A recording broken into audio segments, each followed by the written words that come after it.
Sometimes it's like a little private investigator, like how these things work. Here's an example of the four-way switches.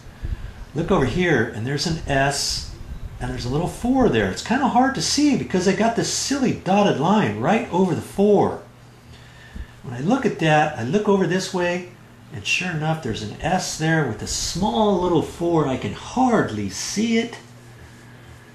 And it's like there's a switch there controlled over to this switch, and it boom, boom, boom goes up to a recessed can light in the ceiling, over to another recessed can light, over to another one, over to another one, over to another one. My word.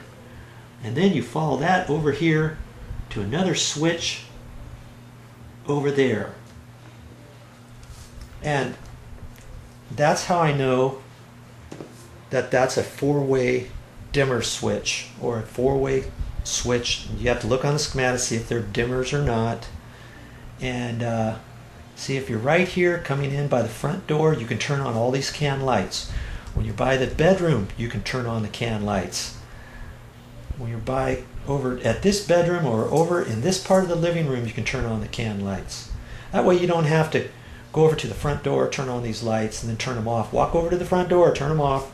So see, they could have done it any way they wanted. They could have put another switch maybe over here and not so close over there, but they decided to do it that way. C'est la vie.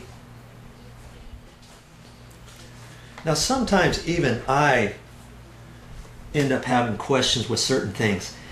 Here's another example of a four-way switch. There's a switch here, it boom, boom, boom, goes up to a ceiling fan and a light. Okay, so there's two switches here. One switch for the ceiling fan, one switch for the actual light kit.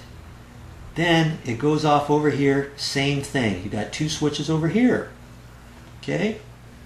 But they're calling these four ways. Now, there should be one other location, I would think,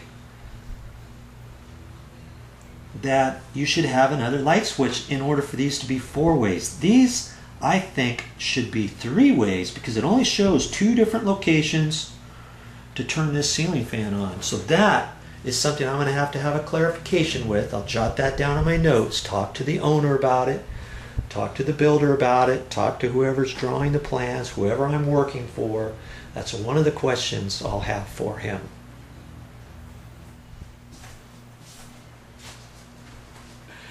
That's all I have for this time, but I'll be back with more videos.